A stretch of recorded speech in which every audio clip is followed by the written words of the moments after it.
Habang nag-voice over nga pala ko din sa palaisdaan ay tinawag nga ako ni Johan at may nakita daw silang katang din sa may paminto. Palagi nga pala kami nakakakita ng katang din sa may paminto. Kadalasan yung mga ganyan ay nakapasok laang din sa palaisdaan. Galing baga din sa may mga bakawan. Pero ayun nga mukhang wala naman. Baka guni-guni laang yun ni Johan. Pero sabi nga ni Johan ay may nakita nga daw siya. Kaya naman ay halapa nga at ating na natin kung meron nga. Umuwi muna ako niyan saglit sa bahay at kumuha ng sirok. Hindi kasi ako marunong nung kinakapa sa ganyan. Bayai yan, mamaya masipit pa ay. Siguro na may mahuhuli ko yun kung meron nga. At maliit lang naman itong paminto. At mababaw lang din naman. Maliban na lang kung may butas sa ilalim. Pero ayun nga kanina pa ako sirok ng sirok at ang nahuhuli ko nga ay sisi. Pag hindi sisi, tilapia. Kanina pa nga pala kung inis na inis dyan at gawa ng ako naaabala na sa pagbo-voice over ko. Tinatamaan ko naman siya kaya lang hindi ko nga mahuli-huli. Takot naman akong kapain yan, bayai pa yan. Oy, bakit parang nagagalit na naman? Iiwanan ko lang nga pala sana pero bigla siyang bumangga dun sa aking sirok. Tamo talaga to, magapahuli din naman pala. Inaksaya lang yung oras ko. Halos isang oras din ako nagapaikot-ikot dito ng sirok.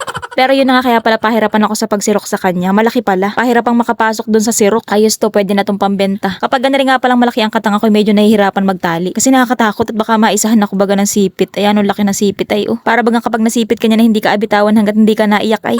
Pala namulat lang kami ng panali din sa gilid ng palaisdaan. At bala ko siyang ibenta. Pero kapag nagbago ang isip ko, uulamin ko na lang din yan. Parang ang sarap pukpukin ng kutsara ng sipit ay. Pala kapag kami ay nagatali ng katang, dinodoble namin yung pagkalambid ng tali dun sa kanyang sipit. Para hindi makabuka yung sipit niya. Wala lang, share ko lang.